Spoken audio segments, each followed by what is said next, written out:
Come make the best baked mac and cheese. End result. You're going to need a box of elbow macaroni, a half a stick of butter. Wait, a half a cup of butter. Fuck. You're going to need a box of elbow mac, a half a cup of butter, some smoked paprika, Creole seasoning, half and half, garlic, smoked Gouda, double cheddar, mozzarella, Colby, and sharp cheddar, and some flour. I'm going to start by boiling my macaroni noodles, and I'm going to boil them to the directions on the box, al dente.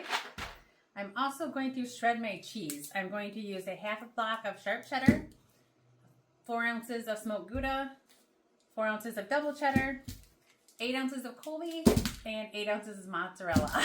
So I have my macaroni on boiling, and I have my cheese all grated up and mixed. I got that all mixed up a little bit. And now I'm going to add my seasonings to a little dish, get them all measured out. But I also forgot to mention that you're going to need some Dijon mustard, about 3/4 of a tablespoon, and a tablespoon of chicken bouillon. Start by adding 2 tablespoons of granulated garlic, tablespoons of Creole seasoning, and you can use whatever your favorite kind of spicy seasoning is. This is one of my favorites, so I'm using this. I'm going to add 3 teaspoons of smoked paprika. So I've mixed my seasonings up together, and then I have measured out 2 tablespoons of flour that we're going to need a little bit. I'm going to melt my stick of butter, and I'm going to keep this on a low heat.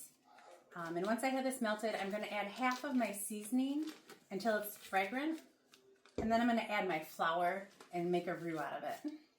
I have my butter melted, and now I'm going to add half of my seasoning. And then I'm just going to give this a mix, and I'm going to return it to the burner and let it cook probably for a minute or 2 until it becomes fragrant. So I've cooked that for just about a minute. It became nice and fragrant. And now I'm going to mix in my flour and let that cook for about 2 minutes, and then the rest of my spices. So I let my flour and seasoning cook for 2 minutes. And now I'm going to add a tablespoon of my chicken bouillon and about 3/4 tablespoon of Dijon mustard. I've added the chicken bouillon and the Dijon mustard. I'm just going to mix this in. And then we're going to add this whole 32 ounce half and half in here. I cannot talk today, I'm sorry. And we're going to return it to the heat. And I'm adding the half and half, and I'm going to cook this until it starts getting nice and bubbly. And then I'm going to add about half of my shredded cheeses in here.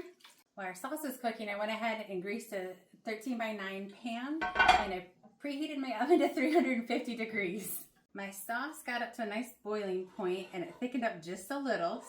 And I turned the heat off on the stove and removed it. And now I'm going to add half of my cheese and cook that, let it melt in.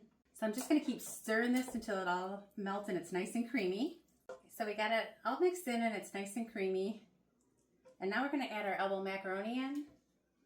So the macaroni is a little overcooked for my liking. I like it al dente, but my son likes it like this, and it's a good thing because this is for him. It's his 15th birthday today, and this is one of his requested dishes, along with some shredded beef tacos. That's what's cooking in the pot behind us.